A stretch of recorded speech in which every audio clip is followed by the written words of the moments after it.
The Diablo 3 team is made up of people who love Diablo 1 and Diablo 2. The Diablo franchise is one of the first games that I ever played that made me really identify as a gamer. I remember playing the game until the late hours of the night and getting yelled at to go to bed. Diablo was a game that sort of changed gaming overall. To think back on that legacy and to have an opportunity to make something special, we wanted to do a big event that honored that history. And we had only an idea to do some music in town at first, but everyone on the team was really passionate about doing more. So this is the 20th anniversary of Diablo, and we decided to do a big homage to that game. And so we made this whole dungeon that basically is all of Diablo 1 made with Diablo 3 assets. On all 16 levels of the original Diablo game. Diablo was a game that sort of changed Blizzard and changed gaming overall.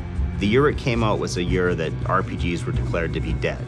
PC gaming's death had been declared multiple times, and Blizzard was a company that sort of always proved that wrong. So our goal for the Darkening of Tristram event is to give our community an opportunity to go back to the game that started it all, to the dungeon that started it all.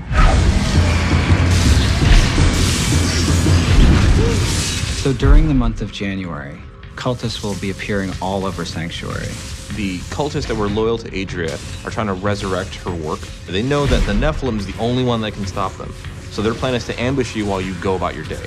When you slay the cultists, you'll have the opportunity to loot one of their missives. And these are communications between different cultists. And they're all centered around the town of Old Tristram. And when you go there, near the fountain in the center of town is this magical portal. When you enter it, you enter the world of Diablo 1, and you enter it in style, in something that we call glorious retrovision. You get a pixelated filter that overlays the whole screen. The camera's moved and your animations have changed. The player, the monsters, everyone's locked to 8 degrees of rotation. Your character walks everywhere, just like old times. You'll notice that the sound is a little bit tinnier. The sounds repeat more often, which was a classic thing in 90s games. We really wanted to capture the feeling that we all remember from playing Diablo 1. Bring the bosses from Diablo 1 into Diablo 3 was an interesting challenge because in many ways they're simpler, but there are certain iconic abilities that were really important to capture. The speed that the Butcher charges you when you open his door, his overhand attacks and his swings. He's really hard, he's really fast, he hits you and he kills you really quickly. And that's exactly how I felt the first time that I ran into the Butcher in Diablo 1. Even though we have the Butcher model in Diablo 3, he's a different Butcher and he's very detailed. So we actually made a more Diablo 1 version of the Butcher. When you start the Darkening of Tristram event, make sure you poke around and click on everything there. Talk to everybody you can talk to, look at your objects, and you're going to find some unusual references to the Diablo 1 game in there.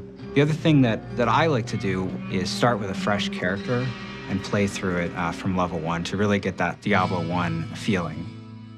When Diablo 1 was created, there was very little documentation. So when we went to recreate the dungeon, we didn't know exactly what the intent of the original designers were. We didn't know exactly what all the monsters did. But you know who had put this together over the last 20 years was the community. We actually started referencing community-made wikis and guides for more information on this, and it was very, very helpful and very thorough. We started to borrow some of that collective memory so that we could together form this experience that most closely matched that of Diablo 1.